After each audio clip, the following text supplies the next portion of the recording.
When it comes to discussing the realities of parenting, you can expect some sensitive material and occasional profanity. Listener discretion is advised.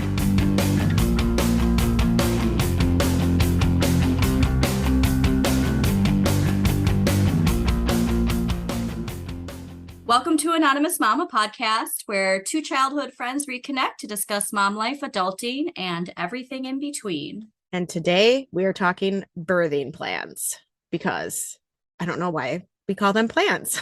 To be honest, why do we do that to ourselves? The question today is, why do we do this to ourselves? Why is this a thing? Did you have birthing plans for both? No. Neither? No. And I'm glad I didn't. I shouldn't say I didn't. I knew I was never like, I'm going to have a natural birth. I knew I was going to have the epidural. I was a planner. So it's like, I needed to know that like my water was going to break. Mm-hmm. This was going to happen, and it did play out that way. But I have really fast births, especially good like for with you. My birth. Yeah, yep. I was not. I was. We'll get to mine. It's not the same situation. No, and that's the thing. It's like, so when I had my oldest, none of our friends had kids, so they just kind of thought like, oh, you're in the hospital for like 8 hours and then you have a baby. Well, that's not how. So it was 8 hours. I went in, my water broke. I asked for an epidural, couldn't get an epidural right away because the anesthesiologist had an emergency that he had to go to. So then they came back and checked me. And I don't know about you, but I feel like everybody but the janitor came in and checked my vagina to see if I was dilated. It was like everybody was just coming in and like putting their hand in my vagina to see how dilated I was. And it was like, that's what he said. He's like, is the janitor going to come in next? Because I feel like everybody's just checking you. Then I'm like, I really feel like I need to push. And they're like, well, do you still want the epidural? And I'm like, I don't know. Can you? Like, I don't know how this stuff works. Like, why are you asking me? Yeah. I didn't even go and take like a tour of the hospital like they suggest. Cause I was like, whatever, I'll find it. I didn't do anything we were supposed to do. I'm just not. That wasn't suggested to me when. Oh yeah. We were told to go and we were told to go and like tour the hospital and do the hospital tour, take classes. We didn't take any classes. We didn't do anything. And so then they came and they're like, you're 9 centimeters. So, you know, as soon as you reach 10, you can go. And I'm like, well, I really wanted an epidural. And they're like, just so you're aware, like it's going to slow everything down once you have the epidural. Yep. And I was like, okay, well, I want it. So I got it. And that slowed everything down. They were totally right. But at least I didn't like, I was just in so much pain that I was like, a lot of people don't realize that it does. Yes. And he did tell me, he's like, or the nurses, they did tell me, they're like, there's a possibility it can slow everything down. So just be aware. And I'm like, okay, I just need I don't care. Yeah. I just already went, I'm like, I went from like 2 to 9 really without anything. So I want something now. Yeah. I want the drugs. Give me the flipping drugs. Yeah. And then with my second, I just kind of assumed I would have a baby like I had my first baby, but I had her on my bathroom floor because I had a rapid birth. How rapid are we talking? Oh, like my water broke on the toilet. You don't know the story that I like legit like. No. Okay. So I was probably having contractions all day long, but I have IBS really bad and I ate McDonald's. So I thought I was just having like cramping. Well, come to find out, I knew I was pregnant, but like, yeah, it's like that episode of you need to submit to oxygen. Yeah. So I'm thinking I'm just having IBS pain all day long. Yeah. So I am like trying to poop. Well, when you're pooping, you're pushing. So I am pushing like all day long. Little did I know. And so then when I had my oldest, my water broke. So that's how I knew to go in. I never had to time contractions. I didn't know how that worked. So at like 10 o'clock at night, I'm like, honey, I think we're probably going to be going in tonight. And he's like, okay. He's like, well, I'm going to go to bed.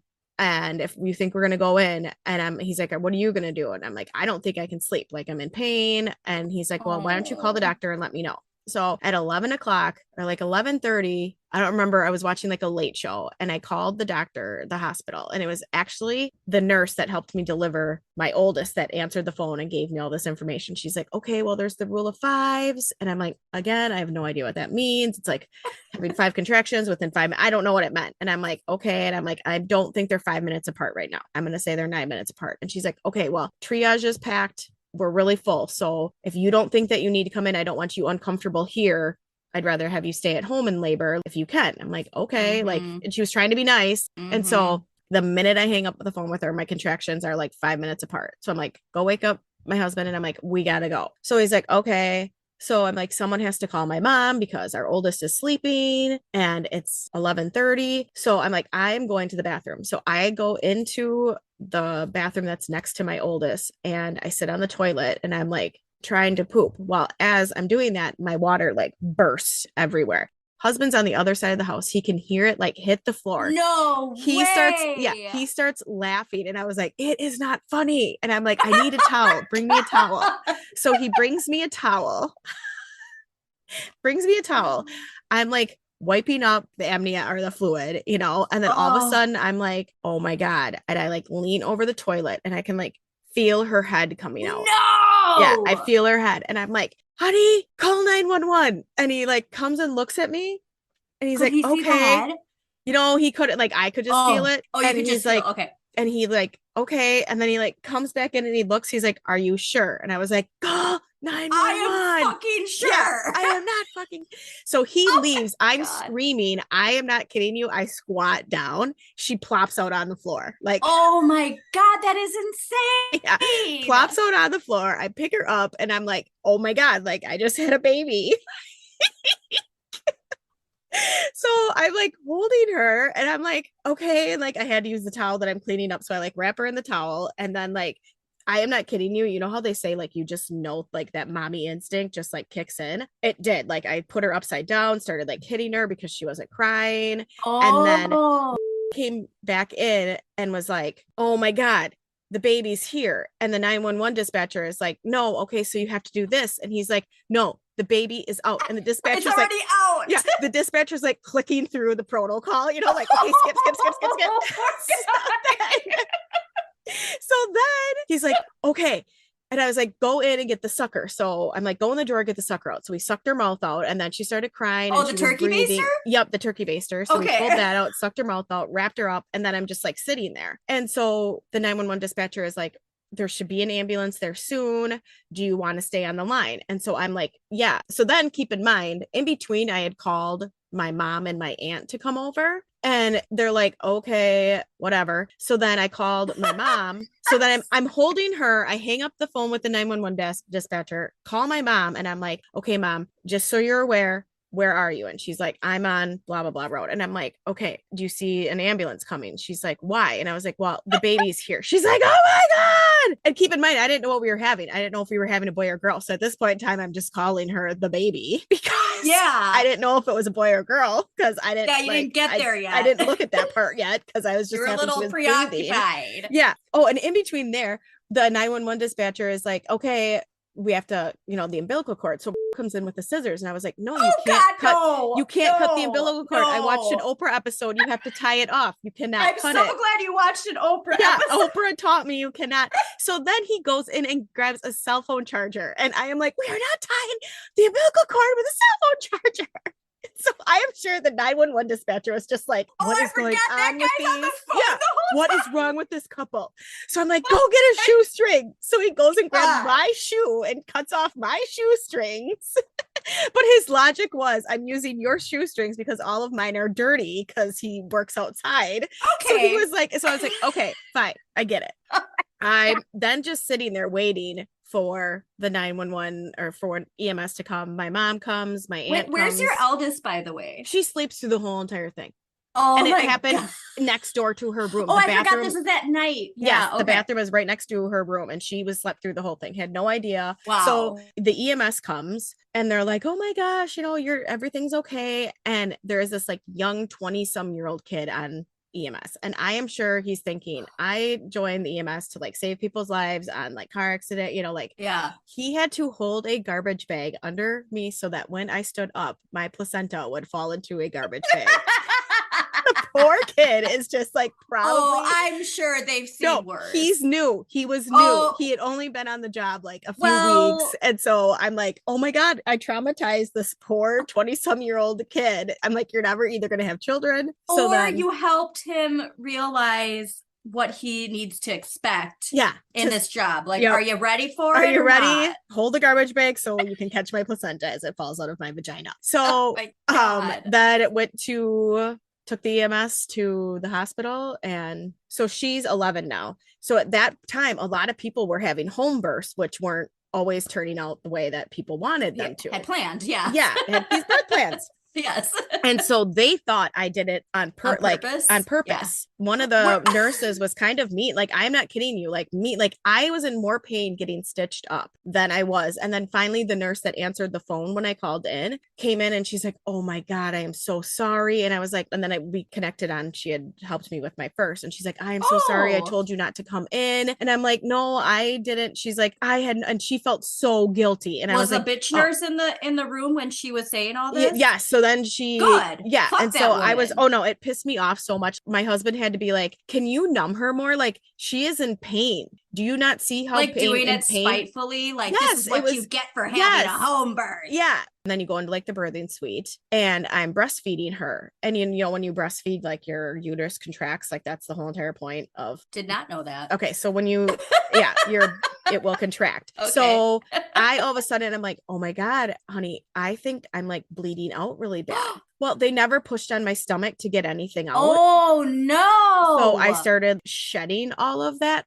They called the nurse and the nurse rips off the thing. There's blood down to my feet. Because they never pressed on my stomach to get all of the shit out because.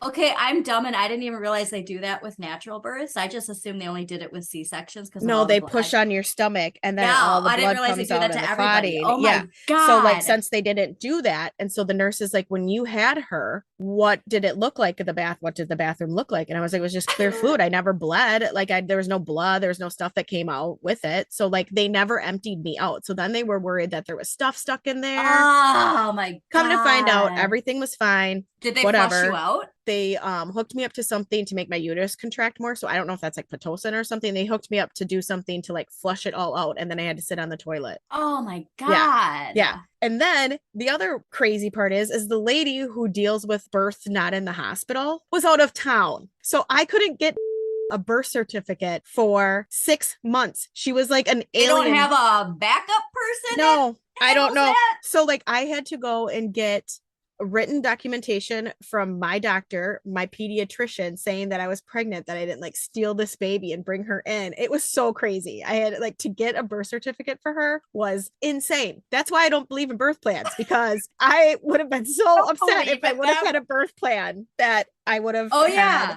it was weird. The response. Did you have anybody like when you didn't have one being like, oh well, you know, you should really have one? Or I think, but like I also too was so like none of my friends had kids, so like it was never. Oh yeah, like, I forget. Yeah, I was kind of. I didn't have anybody that like I could even talk to about it. I think I heard stories that like it never really like you can't expect anything. What you're expecting. Yeah. Yeah. So like I never had birth plan, and I'm glad I didn't, because the only thing that pissed me off is knowing how it worked with my oldest. With my second, I was so excited to like sit and get waited on and eat ice chips and like lay in bed and not have to do anything. I'm so excited for that. Yeah. I mean, still traumatic though. Yeah.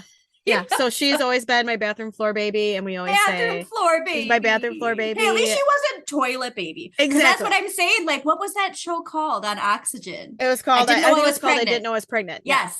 Okay, you did know you were pregnant. I did know I was pregnant. Almost had it. So the worst part is then after that, everybody was afraid they were going to have their baby on the bathroom floor. Like everybody, for sure. Afraid, like, oh my God, I'm going in as soon as I have a contraction. Well, that's the annoying thing too about the media we watch is there's this very generic concept of what birthing is and what it looks like. Yeah. And obviously too, I'd say like 90% of stuff written is written by men who have absolutely no clue. And it's like, the same generic like template of what birth is. And as we find out, they do not go according to plan. They don't go as planned. And I always kind of feel like it's one of those things. Then you have shame, like there's shame attached to. Oh, yes. And when it doesn't go to plan. Yes. I have one girl that I follow on Instagram, and she was really, really like, she had all this shame towards herself. And I'm thinking, and like, a lot of it you hide. Yeah. The other thing too, you know me in the universe, I was supposed to have my babies the way that I did. Yeah. Because it's representation of how they are, to be honest. My first one is just your second one's a floor baby. Yeah, vibe. Like, what does that mean? She came running into the world and has been keeping me on my toes ever since. Okay. Like she's that wild child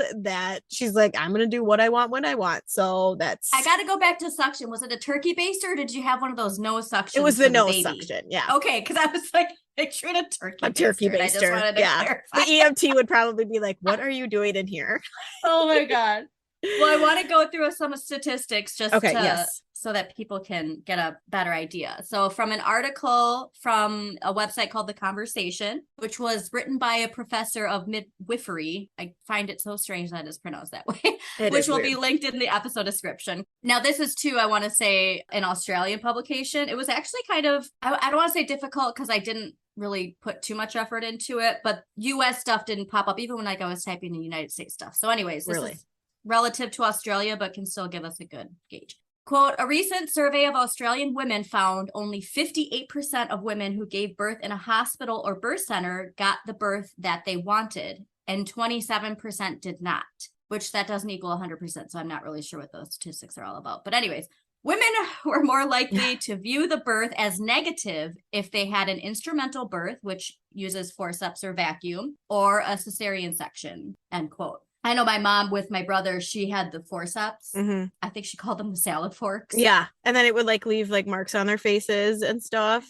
I mean, talk about that trauma too, because at that time, I think she was 17 or 18 and didn't even give her water or ice chips for like 8 hours because they just apparently forgot and she didn't know she could ask for it. It's like happening. And then she sees, the doctor bring out these fucking gigantic forks or spoons or whatever they look like, I'm going to put these in your vagina. Yes. And just no heads up, like, just doing this, boom. And then, he came out. But yeah, so it's traumatizing. And I don't think we talk about the trauma enough. Yes. Well, it's normalized as just, it's what you do and women just know how to deal with this. No, sure don't. But I also think, okay, so when it comes to that though, when you want to talk about the trauma, you don't ever want to tell a new mom or a mom that before they have a baby that there's all these risks that go along, because I feel like it turns into, stop trying to scare me. Why are you telling me all the negatives? Like I just saw something that someone had posted and they're like, thanks for all the unsolicited pregnancy stories. Yeah, I guess you're right, because it's like telling them that it's probably not going to go to plan. And that pisses everybody off. Because I mean, I get it. Like no one wants to hear that your plan's going to go not the way you think. But like, it's such a touchy thing because you don't want to scare them. But at the same time, but then they sometimes be prepared like, for it not to go the way you want it. I don't think is a negative, especially if it's 58%. Yeah. So it's fairly common. Yeah. It's very common. And like I said, this is Australia. So I actually think it's higher in the US. I would think so too. Because we're going to get to some other statistics that are pretty shocking. But at least according to the CDC, and this is updated to present, the CDC states that 31.8% of all deliveries are by C-section. But that statistic doesn't include the women who actually schedule, because I know, especially with affluent communities of people, that's just what you do is you schedule your C-section, So that's not saying how many of that are unplanned, like mine. Trying to find these statistics, it wasn't that easy. And I found some disturbing statistics on the March of Dimes website. So apparently they release a report on maternity care deserts across the United States, which I didn't know was a thing. But these are counties where they lack maternity care resources, meaning that there's no hospitals or birth centers. Oh. Yeah. So here's where it's pretty alarming. What they found was areas where there is low or no access to maternity care resources affect up to 6.9 million women. Oh my God. And almost 500,000 births in the US. And this includes a 5% increase in counties that have less maternity access than they did in 2020. So it's getting worse, not better. In maternity care deserts alone, approximately 2.2 million women of childbearing age and almost 150,000 babies are affected by this. Oh, sad. I know. And there's a 2% increase in counties that are maternity care deserts since the 2020 report, which is a breakdown of 1,119 counties and an additional 15,933 women with no maternity care at all. Oh. And so this is why I told you I want to start with this one first, because it was very heavy. Yeah. Let's talk your what is your my experience? Yeah. You want to get more depressing? Okay. Let's just go full bore here. I wanted to do water birth. That was my plan. I wanted to do it natural. My mom gave birth naturally, no epidurals. And I'm like, well, if she can do it, I can do it. JK couldn't. And that's okay. But I also had a friend suggest I watch this documentary, or maybe it was my midwives. I can't remember. A lot of this stuff I've blocked up, compartmentalized and blocked. But somebody told me to watch this documentary, and it was about epidurals and Pitocin, and taking those extends it, and it also affects the baby because like the baby's not coming out when it's naturally supposed to, right? And this causes a lot of birth issues with the baby. And then they talk about the drugs being pumped into you are being pumped into the baby and blah blah blah. Yeah. And I was already wanting a natural birth to begin with, so this just more solidified that I wanted a natural birth. This is also something I didn't look into but want to, but I was told to have eggplant parmesan to, really to make it go. See, I've always heard pineapple. So we have pineapple.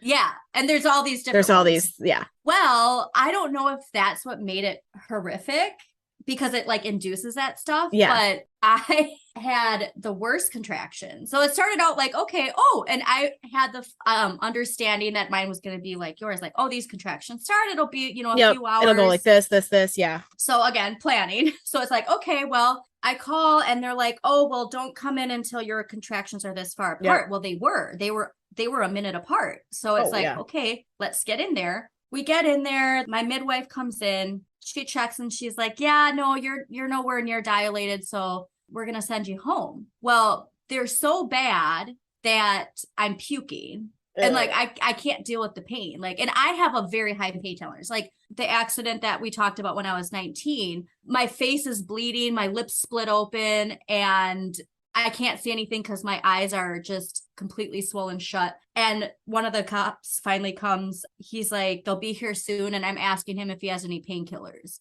So it's like, yeah, I can deal with pain. And this was a pain I could not deal with. No, he did not have any painkillers, unfortunately. But dang it. Thought maybe he might have had a bust, and had some in his trunk. So we're in the hospital. They're trying to send me home, like doing, what you said, like, oh, well, they just try to send you home. And it's like, okay, but now we're seeing, there is just not enough areas for women, apparently. Yeah. Give birth properly. So they end up not sending me home. They find a suite, put me in it. I'm walking around. I had called my mom right when they had started, and she, at the time we were in Minneapolis, and so she drove immediately. And it happened pretty early in the morning when this started, like I think 5 a.m. So she was like, boom, ready. She already had her bag packed. By the time she gets there, she gets to the hospital, and we're, doing the walking, and it's like, I just cannot deal with it. My midwife was like, putting it off because it's like, okay, well, you said you wanted this. And it's like, okay, yeah, I changed my mind. Yeah. Change your birth plan. Yep. So they finally, after, I don't know how long it was. I don't know. Time is an illusion when it comes to birthing. Right. So I have no, but anyways, I finally get same thing, I had to wait for the anesthesiologist. So I get some food in me because they told me, once you have this, you're not going to be able to eat or drink anything. Yep. I'm like, all right, whatever. Like it should be moving along at this point. Nothing's happening. And it's just taking forever. So it was about 15 hours of that. Well, I end up falling asleep. Oh, and then during that time too, you can hear the heartbeat, which was scary because her heartbeat was sounding like she was panicking. Yeah. Because it'd be this like, da, da, da, da, da, and I'd be like, da, da, da, da, da, da, da. And so then I'm freaking out. Right. Like, is she okay? But trying to block that out. Like, okay, whatever. There's nothing you can do about it. Well, I end up taking a nap. And when I wake up, I stretched. And when I did, I must have fucked with the epidural in my back. I told a nurse, they just, they look and they go, okay, whatever. Well, all of a sudden I'm hitting the button and it's not working like it was. And I was right that something must have moved. So I go back to natural birth, feeling all the pain again. And at this point, it's obviously worse. Right. My water had just broken, I think after 15 hours. I'm pretty sure. I can't remember. Or no, it was way after that. It ended up being 37 hours of labor. And she couldn't come out. And so finally the next midwife comes in, because at this, obviously there's another one that came in because the other one's right. It's been hours. Yeah. It's been quite a while. And she comes in, and what's so funny too is this woman was the one I disliked the most of all the midwives that I've dealt with throughout the pregnancy. And she ended up being the best one. Oh. So it's like, of course, universe. Right. The one I liked the most ended up being the worst. Yep. Yeah, thank you, universe. So anyway, she finally comes in. And she's like, yeah, so we're getting to a point where there's some things that could happen. And my mom's just like, okay. And she's like, either mom or the baby could die. There's potential could bleed out at this point. And I'm like, okay. She's telling this to me and my mom. And she's like, so we have some options. We can wait a few more hours, or we can try to get you in for a C-section. And I'm just like, yeah, let's do that. And she's like, okay, we just need your consent, obviously. We decide that, okay. And it's like, great, now I have to go through this. So now that I think about it, my water definitely broke while I still had the epidural and the drugs, because I remember like I could feel it sort of. Yeah. You know, I thought, like, because I even told her, I'm like, oh, I think I just peed myself. Because like at that point I was tired, and I think it was 15 hours in that my water broke, and then just nothing was happening. So after 37 hours, that's when the midwife came in and said all that stuff. And so she went to go check to get me scheduled as soon as possible because of all the risks that were going to start happening. So then all of a sudden she comes back and she's like, they have a 20-minute window right now where we can get you in. Oh, wow. Oh, yeah. So they quick rush me in, and I get everybody, you know, in their stuff. When they wheel me in, you know, I mean, and this is just all, you know, like, hey, you might die, and all this is going on. Baby might die. And I was already worried because of her heartbeat, like the way it sounded. So they wheel me in and they prop me up. And so I have, you know, tape all on my back from the epidural. And granted, now my drugs have completely worn off by now. So I go back to completely everything at the worst point possible. Yeah. And just like at a snap, it wasn't anything great. It was just like, boom. Yeah. And so they get me to get the spinal tap. And when they do that, clearly can feel everything. They took the tape on my back and just ripped it off. And I swear, like, that was some of the worst pain out of all of it. And then the worst part about it is the guy jokes, oh, guess that epidural did wear off. Yeah. So then they placed me on the bed. I look and I see another woman's hair on it. So you can tell it's just they turn and burn these C-sections. Yeah. So I just calmly take the hair and take it off the pillow. And then I lay down. You know, they put the sheet up. And then also, too, with a C-section, the drugs, they warn you about this. Like, and it was also rapid pace, but obviously you go numb from the waist down. Right. And there's this shivering. And they're like, you know, you might shiver. And I thought I was dying because, like, it's just this, like, shivering and you just feel like everything's shutting down. And yeah, so then, you know, they do it. They pull her out, don't hear anything. Supposedly, while they pulled her out, she decided to take a dump in my stomach. So it just had to be the perfect ending to that was that she just shit in my stomach. So I was like, fucking fantastic. So anyway, so they take her, they clean her. And the craziest thing is you can't feel the pain, but you can feel pressure. Yeah. So you can feel them putting your insides back in. I couldn't see it because they had the sheet up. And then the other annoying thing is they kept asking her father if he wanted to come and look. And they do that with every C-section. Like, hey, you want to come look? And it's like, and he kept going like, and I'm like, you are not looking. Yeah. Like, that is not and I thought they had to stay behind the curtain. Like, yeah. it and everybody I know stay behind the curtain. Had a C-section, they've done that with the father. Hey, you want to come look at it? Weird. I mean, it's just, it's insane. So yeah, she comes out and like, thank God it's over. And then, you know, put her on me. And that's another thing we're going to have to bring up as a discussion because I didn't have an attachment right away to her. No. Like, you know, it's that idea of like, oh, and that you're just connected. It's no. And there's this artist, God, what is her name? Brandy Carlisle. She had a concert and I watched it, like, I want to say like a year after she was born. And she talks about that and how shameful you feel for not having it. And it's totally natural. Yeah. With I had that too because she swallowed my amniotic fluid when she was coming out. So they took her to the NICU immediately. So like I felt like I didn't have that. I will say with my second, I felt like I had it more because the birth thing, but also too, like, you're already accustomed to being a mom. Right. And also too, like, I had major postpartum that I think we should do a postpartum. Well, we're going to definitely have to do that, especially after the story. Yes. And I think like I had major postpartum with to the point where I just didn't think I wanted to be around because it was so overwhelming. And I even told one of my friends, I'm like, when I was pregnant before I actually had her, and was like, I definitely think I'm going to have some major postpartum because I could just feel it totally. But yes, I think I agree. Not having that connection after you feel when they put you on it, there's pressure. Yeah. Well, and then I wasn't ready for the squeezing. So they cut me open and then they're like, we're so sorry. We have to do this. I mean, it was like right after, and then just pressing down where they had just sewn me back in. And then they had to do it more. They had to do it every half hour for 5 hours, I think it was. I can't remember. And just pressing, because then they had to do it because of the C-section too. So I just assumed it was because of having a C-section. So now I know they had to do it for both. Yeah, they also do it. Yeah. So it's like you think the trauma's over, and then it's like, JK. And then they did that for, so it was this constant feeling of like, is this over? And and so we'll have to get to postpartum because we are definitely out of time. Yes. But please message in the group chat on Facebook your experiences. Did anybody actually have one go to plan? What does that feel like? Versus when it doesn't. Oh, the other thing too quick before we end. So remember the midwife who was kind of rude and like, was like downplaying my pain when I first came in. So the other midwife clearly talked to her because when we were leaving to go home, because I was in the hospital for I think 5 days. Oh, wow. And I'm outside waiting for his father to pick me up or pull the car around. And that midwife sees me and she sees me and she comes up to me and just hugs me. And is like, I'm so sorry. So clearly she must have known that she was a total bitch to me. And like, my pain actually was that bad. Yeah. But she just came up and hugged me. And I'm like, it didn't really go as didn't have that fun experience. Didn't have the best experience like they put out there, but Yes. On the Facebook group Anonymous Mom, share your birthing experience. Good, bad, neutral. Yeah, crazy. Yeah. Or just whatever. They're all over the place. Yep.